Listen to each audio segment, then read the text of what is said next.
ना दिए ना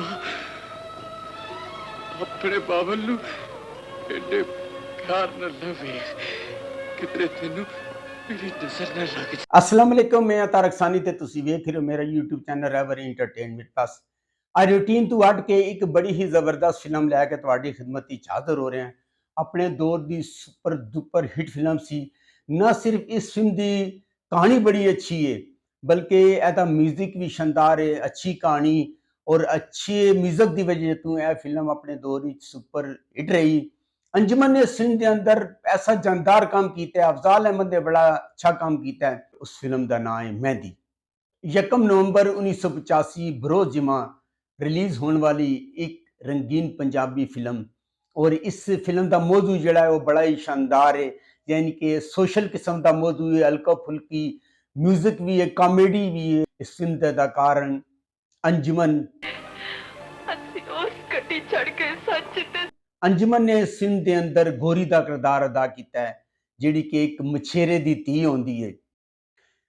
संगीता हरफा ते नजर मारन दा मतलब ये नहीं कि कोई पढ़ना भी जानता। संगीता ने इस फिल्म के अंदर रंगीले की धी का किरदार अदा किया है, जिहड़ा कि एक अमीर शख्स होंदा वे। जावेद शेख बुज़दिल नहीं, इस जमीन दी इज्जत लई मैं। जावेद शेख ने इस फिल्म के अंदर असलम का किरदार अदा किया है, जिहड़ा एक अमीर शख्स होंदा है और जदों उहदा प्यो की जबरदस्ती शादी करना चाहता है तो वो खुदकुशी की कोशिश करता है। उंज ते जिंदगी मौत दी अमानत है, पर उदी अफजाल अहमद ने इस फिल्म के अंदर अंजुमन के प्यो का किरदार अदा किया है, जिहड़ा कि एक मछेरा होंदा है और उसका नाम लालू होंदा है। नन्ना वैसे मेरा अपना ख्याल है कि बचेगा नहीं, मुश्किल है। नन्ने ने इस फिल्म के अंदर कॉमेडी की है, उसका नाम महंगा होंदा है, लेकिन जदों वो ट्रेजिडी सीन करता है तो कमाल की उन्हें एक्टिंग का मुजाहरा किया है। कॉमेडी भी अच्छी की है और ट्रेजिडी सीन भी बड़े जबरदस्त किए हैं। इलियास कश्मीरी किथे लुक गया है ते की कह रहे इलियास कश्मीरी का नाम इस फिल्म में सेठ शौकत होंदा है और सेठ शौकत जिहड़ा होंदा है वो असलम जावेद शेख का प्यो होंदा है। रंगीला कदी चंदा मंगदा है। रंगीला ने इस फिल्म के अंदर शेख फजल का किरदार अदा किया है, जिहड़ा सेठ शौकत के बचपन का दोस्त होंदा है और एक अमीर शख्स होंदा है। इस फिल्म के हिदायतकार अल्ताफ हुसैन। एदी कहानी लिखी है बशीर नियाज ने, एदा म्यूजिक दिता है वजाहत अत्रे ने और इस फिल्म ते जिहड़ी सरमायाकारी की है मलक अनवर मसूद ने की है। एदे जिहड़े शायर ख्वाजा परवेज, वारिस लुधियानवी, गुलकार नूरजहान, नाहिद अख्तर, मसूद राना, एदे कैमरामैन परवेज खान। और इस फिल्म का जिहड़ा सब तो बेस्ट गाना, वैसे तो ये सारे ही गाने बेहतरीन सन, वो सी सहेलीए ने प्यार प्यार मैनू होया।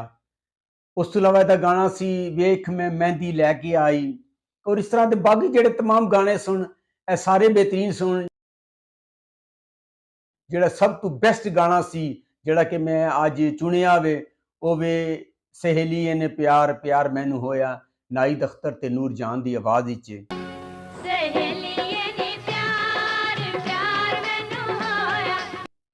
जैसा कि मैं तुहानू पहले दस्सिया है कि अफजाल अहमद ने इस फिल्म के अंदर बड़ा ही शानदार काम किया है। वो मछेरा होंदा है और ओदी धी गोरी अंजुमन ने बड़ा रूटीन तो हट के और बड़ा ही शानदार काम किया है। और मैं कहना कि अगर यह फिल्म किया जाए कि अंजुमन दी सी, अफजाल अहमद दी सी तो कोई कमाल नहीं होएगा। फिल्म का जिहड़ा बेस्ट सीन सी वो अंजुमन दी अदाकारी सी और अंजुमन का यह सीन है। था गल्ला मुड़ गया, लोकी कहेंगे ਅਸੀਂ ਉਸ ਗੱਡੀ ਚੜ ਕੇ ਸੱਚ ਤੇ ਸਾਡੇ ਕੋਲ ਟਿਕਟ ਨਹੀਂ। गो के इस फिल्म का हीरो जावेद शेख सी, लेकिन जावेद शेख का एक रूटीन का काम सी। रंगीला ने फजलदीन के करैक्टर विच बड़ी अच्छी कॉमेडी की है और जदों उन्हें ट्रेजिडी की है उन्हें कमाल की ट्रेजिडी की है। सेठ शौकत जदों असलम की शादी अपने बचपन के दोस्त फजलदीन के कार करना चाहता है कि जदों असलम इस चीज़ का पता चलता है कि वो शादी किसी ऐसी कुड़ी नाल की जा रही है जिसनों वो जानते नहीं, उन्हें सख्त गुस्सा आता है। आपस ही तलक कलामी होती है और जावेद शेख ਘਰ ਛੋੜ ਕੇ ਚਲਾ ਜਾਂਦਾ ਹੈ ਔਰ ਦਰਿਆ 'ਚ ਕੁੱਦ ਕੇ ਖੁਦਕੁਸ਼ੀ ਕਰ ਲੈਂਦਾ ਹੈ। ਗੋਰੀ ਜਿਹੜੀ ਹੁੰਦੀ ਹੈ ਉਹ ਮਛੇਰਨ ਹੁੰਦੀ ਹੈ। ਉਹ ਜਦੋਂ ਜਾਲ ਲੈ ਕੇ ਸੁਬਾਹ ਦਰਿਆ ਦੇ ਕੰਢੇ ਤੇ ਪਹੁੰਚਦੀ ਹੈ ਤੇ ਜਾਵੇਦ ਸ਼ੇਖ ਉਸ ਨੂੰ ਮਿਲਦਾ ਹੈ। ਸਾਰੇ ਮਿਲ ਕੇ ਉਹਨੂੰ ਬਾਹਰ ਕੱਢ ਲੈਂਦੇ ਨੇ ਔਰ ਜਿਹੜਾ ਲਾਲੂ ਹੁੰਦਾ ਅਫਜ਼ਾਲ ਅਹਿਮਦ ਉਹਨੂੰ ਆਪਣੇ ਘਰ ਲੈ ਜਾਂਦਾ ਹੈ। ਔਰ ਜਾਵੇਦ ਸ਼ੇਖ ਨੂੰ ਅਸਲ ਹਕੀਕਤ ਨਹੀਂ ਦੱਸਦਾ, ਬਲਕਿ ਦੱਸਦਾ ਹੈ ਕਿ ਨਾ ਉਹ ਕੋਈ ਅਮੀਰ ਹੈ, ਨਾ ਉਹਦੇ ਕੋਲ ਕੋਈ ਜਾਇਦਾਦ ਹੈ। ਤੇ ਲਾਲੂ ਨੂੰ ਕਹਿੰਦਾ ਕਿ ਤੂੰ ਕਿੱਧਰ ਜਾਏਗਾ, ਤੇ ਉਹਨੂੰ ਦੱਸਦਾ ਕਿ ਮੇਰਾ ਤੇ ਦੁਨੀਆ ਦੇ ਵਿੱਚ ਕੋਈ ਨਹੀਂ ਹੈ। ਤੇ ਉਹ ਲਾਲੂ ਦੇ ਨਾਲ ਰਹਿਣਾ ਸ਼ੁਰੂ ਕਰ ਦਿੰਦਾ ਹੈ। ਇਸ ਦੇ ਵਿੱਚ ਜਿਹੜੀ ਬੇਸਿਕ ਕਹਾਣੀ ਹੈ, ਅਸਲ ਕਹਾਣੀ ਉਹ ਦੋ ਸਹੇਲੀਆਂ ਦੀ ਹੈ, ਗੋਰੀ ਅੰਜਮਨ ਤੇ ਸੀਮਾ। ਸੀਮਾ ਦਾ ਕਿਰਦਾਰ ਅਦਾਕਾਰ ਸੰਗੀਤਾ ਨੇ ਅਦਾ ਕੀਤਾ ਹੈ। ਇਹ ਆਪਸ ਵਿੱਚ ਇੱਕ ਦੂਸਰੇ ਦੀਆਂ ਬਹੁਤ ਗੂੜੀਆਂ ਸਹੇਲੀਆਂ ਹੁੰਦੀਆਂ ਹਨ ਔਰ ਇਹ ਕਹਿੰਦੀਆਂ ਕਿ ਇੱਕ ਦੂਜੇ ਦੇ ਨਾਲ ਵਾਅਦਾ ਕਰਦੀਆਂ, ਜਿਸ ਦੀ ਪਹਿਲੀ ਸ਼ਾਦੀ ਹੋਏਗੀ ਦੂਜੀ ਨੂੰ ਮਹਿੰਦੀ ਲਗਾਏਗੀ। ਇਸ ਤਰ੍ਹਾਂ ਕਰਕੇ ਇੱਕ ਦੂਜੇ ਦੇ ਨਾਲ ਵਾਅਦਾ ਕਰਦੀਆਂ ਹਨ। ਇਧਰ ਜਿਹੜੀ ਗੋਰੀ ਹੁੰਦੀ ਹੈ, ਗੋਰੀ ਦਿਲ ਦੇ ਵਿੱਚ ਅਸਲਮ ਦੇ ਨਾਲ ਪਿਆਰ ਕਰਨਾ ਸ਼ੁਰੂ ਕਰ ਦਿੰਦੀ ਹੈ। ਅਸਲਮ ਜਿਹੜਾ ਹੁੰਦਾ ਹੈ ਉਹਦੀ ਮੁਲਾਕਾਤ ਸੀਮਾ ਦੇ ਨਾਲ ਹੋ ਜਾਂਦੀ ਹੈ ਔਰ ਸੀਮਾ ਦੇ ਨਾਲ ਪਿਆਰ ਕਰਨਾ ਸ਼ੁਰੂ ਕਰ ਦਿੰਦਾ ਹੈ। ਔਰ ਸੀਮਾ ਵੀ ਜਿਹੜੀ ਹੁੰਦੀ ਹੈ ਉਹ ਅਸਲਮ ਦੇ ਨਾਲ ਪਿਆਰ ਕਰਦੀ। ਇਸ ਤਰ੍ਹਾਂ ਦੋਨਾਂ ਨੂੰ ਇਹ ਪਤਾ ਨਹੀਂ ਹੁੰਦਾ ਕਿ ਉਹ ਦੋਨੋਂ ਇੱਕ ਦੂਜੇ ਦੇ ਬਚਪਨ ਦੇ ਮੰਗੇਤਰ ਹਨ। ਸੀਮਾ ਜਿਹੜੀ ਹੁੰਦੀ ਹੈ ਚੌਧਰੀ ਫਜ਼ਲਦੀਨ ਰੰਗੀਲੇ ਦੀ ਧੀ ਹੁੰਦੀ ਹੈ ਔਰ ਗੋਰੀ ਜਿਹੜੀ ਹੁੰਦੀ ਹੈ ਕੁਝ ਦਿਨਾਂ ਵਾਸਤੇ ਆਪਣੀ ਨਾਨੀ ਦੇ ਘਰ ਜਾਂਦੀ ਹੈ।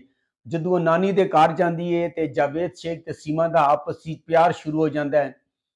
ਔਰ ਜਦੋਂ ਇਸ ਚੀਜ਼ ਦਾ ਇਲਮ ਨੰਨੇ ਨੂੰ ਹੁੰਦਾ ਹੈ ਤੇ ਜਾਵੇਦ ਸ਼ੇਖ ਜਿਹੜਾ ਹੁੰਦਾ ਉਹ ਮਿਹਨਤ ਕਰਦਾ ਹੈ ਕਿ ਜਾ ਕੇ ਉਹਦੇ ਪਿਓ ਨਾਲ ਗੱਲ ਕਰੇ, ਸੀਮਾ ਦੇ ਪਿਓ ਨਾਲ। ਤੇ ਪਰ ਜਦੋਂ ਉਹਨੂੰ ਪਤਾ ਚੱਲਦਾ ਹੈ ਕਿ ਅਸਲਮ ਦੇ ਰਿਸ਼ਤੇ ਦੀ ਗੱਲ ਹੋ ਰਹੀ ਹੈ ਤੇ ਉਹ ਕਹਿੰਦਾ ਕਿ ਉਹਨੂੰ ਖੁਦ ਭੇਜ ਜਿਹੜਾ ਰਿਸ਼ਤਾ ਕਰਨਾ ਚਾਹੁੰਦਾ ਹੈ।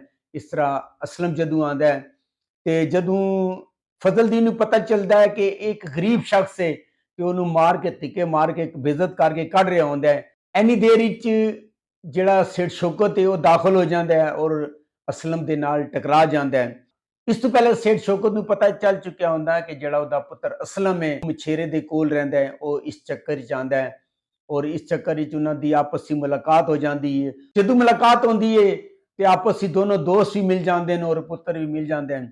ਇਸ ਤਰ੍ਹਾਂ ਅਸਲਮ ਨੂੰ ਪਤਾ ਚੱਲਦਾ ਹੈ ਕਿ ਜਿਹੜੀ ਸੀਮਾ ਵੇ ਉਹ ਉਹਦੀ ਬਚਪਨ ਦੀ ਮੰਗ ਹੈ, ਉਹਨਾਂ ਦੀ ਮੰਗਣੀ ਤੈਅ ਕਰ ਦਿੱਤੀ ਜਾਂਦੀ ਹੈ, ਮੰਗਣੀ ਦਾ ਐਲਾਨ ਕਰ ਦਿੱਤਾ ਜਾਂਦਾ ਹੈ। ਜਦੋਂ ਗੋਰੀ ਵਾਪਸ ਆਉਂਦੀ ਔਰ ਵਾਪਸ ਆ ਕੇ ਉਹ ਤੇ ਸੀਮਾ ਆਪਸ ਵਿੱਚ ਮਿਲਦੀਆਂ ਤੇ ਉਹ ਸੀਮਾ ਨੂੰ ਦੱਸਦੀ ਹੈ ਕਿ ਮੈਂ ਅਸਲਮ ਦੇ ਨਾਲ ਪਿਆਰ ਕਰਨੀ ਆ। ਜਦੋਂ ਸੀਮਾ ਨੂੰ ਇਹ ਪਤਾ ਚੱਲਦਾ ਹੈ ਉਹਨਾਂ ਦੀ ਆਪਸ ਵਿੱਚ ਤਕਰਾਰ ਹੁੰਦੀ ਹੈ, ਲੇਕਿਨ ਉਹ ਇੱਕ ਦੂਜੇ ਨਾਲ ਬਹੁਤ ਪਿਆਰ ਕਰਦੀਆਂ ਹਨ। ਤੇ ਇੱਥੇ ਸਿਚੁਏਸ਼ਨ ਚੇਂਜ ਹੁੰਦੀ ਹੈ। ਸੀਮਾ ਜਾ ਕੇ ਆਪਣੇ ਪਿਓ ਦੀ ਮਿਹਨਤ ਕਰਦੀ ਹੈ ਕਿ ਮੈਂ ਸ਼ਾਦੀ ਨਹੀਂ ਕਰ ਸਕਦੀ ਹਾਂ। ਇਸ ਤਰ੍ਹਾਂ ਕਰਕੇ ਹਾਲਾਤ ਵਾਕਿਆਤ ਐਸੇ ਹੋ ਜਾਂਦੇ ਨੇ। ਗੋਰੀ ਜਿਹੜੀ ਹੁੰਦੀ ਹੈ ਉਹ ਅਸਲਮ ਦੇ ਨਾਲ ਪਿਆਰ ਕਰਦੀ ਹੈ, ਉਸ ਤੋਂ ਬਗੈਰ ਰਹਿ ਨਹੀਂ ਸਕਦੀ। ਸਾਰੇ ਬੰਦੇ ਕੋਸ਼ਿਸ਼ ਕਰਦੇ ਨੇ, ਮਹਿੰਗਾ ਜਾਂਦਾ ਹੈ ਆਪਣੀ ਕੋਸ਼ਿਸ਼ ਕਰਦਾ ਹੈ ਪਰ ਉਹਨੂੰ ਰੰਗੀਲਾ ਬੇਇੱਜ਼ਤ ਕਰਕੇ ਕੱਢ ਦਿੰਦਾ ਹੈ। ਐਂਡ ਇਹ ਹੁੰਦਾ ਹੈ ਕਿ ਸੰਗੀਤਾ ਕਹਿੰਦੀ ਹੈ ਕਿ ਨਹੀਂ, ਅਸਲਮ ਦੀ ਸ਼ਾਦੀ ਜਿਹੜਾ ਗੋਰੀ ਦੇ ਨਾਲ ਹੋਏਗੀ ਔਰ ਉਹ ਖੁਦ ਮਹਿੰਦੀ ਲੈ ਕੇ ਜਾਏਗੀ। ਉਹ ਜ਼ਹਿਰ ਖਾਣ ਦੀ ਵੀ ਕੋਸ਼ਿਸ਼ ਕਰਦੀ ਹੈ ਲੇਕਿਨ ਜ਼ਹਿਰ ਖਾਣੇ ਦੇ ਬਾਵਜੂਦ ਉਹ ਜ਼ਿੰਦਾ ਰਹਿੰਦੀ ਹੈ ਕਿਉਂਕਿ ਜ਼ਹਿਰ ਜਿਹੜਾ ਹੁੰਦਾ ਉਹ ਨਕਲੀ ਹੁੰਦਾ ਹੈ। ਇਸ ਤਰ੍ਹਾਂ ਕਰਕੇ ਜਿਹੜੀ ਸੰਗੀਤਾ ਹੁੰਦੀ ਉਹ ਮਹਿੰਦੀ ਲੈ ਕੇ ਜਾਂਦੀ ਹੈ ਔਰ ਜਾ ਕੇ ਗੋਰੀ ਨੂੰ ਕਹਿੰਦੀ ਹੈ, ਦੇਖ ਮੈਂ ਤੇਰੇ ਨਾਲ ਵਾਅਦਾ ਕੀਤਾ ਸੀ ਤੇ ਅੱਜ ਮੈਂ ਤੈਨੂੰ ਆਪਣੇ ਹੱਥੀ ਮਹਿੰਦੀ ਲਗਾਵਾਂਗੀ। ਉਹਨੂੰ ਮਹਿੰਦੀ ਲਗਾਉਂਦੀ ਹੈ ਔਰ ਇਸ ਸੀਨ ਦੇ ਅੰਦਰ मैं कहना इस फिल्म के अंदर अंजुमन ने अपनी जिंदगी का बड़ा ही शानदार काम किया है। बड़े अच्छे सीन उसने किए। अंजुमन ने बड़े ही अच्छे सीन किए। ट्रेजिडी बोली है कि कमाल का काम किया है और आखिर ते होंदा है कि जिहड़ी गोरी होंदी वो मर जाती है। और यह फिल्म यूट्यूब पर मौजूद है, तुसी जाके देख सकते हो। अगर तुहानू मेरी मालूमात अच्छी लगी हो मेरे चैनल में लाइक करो, सबसक्राइब करो, शेयर करो। तो नैक्सट वीडियो तक रब राखा।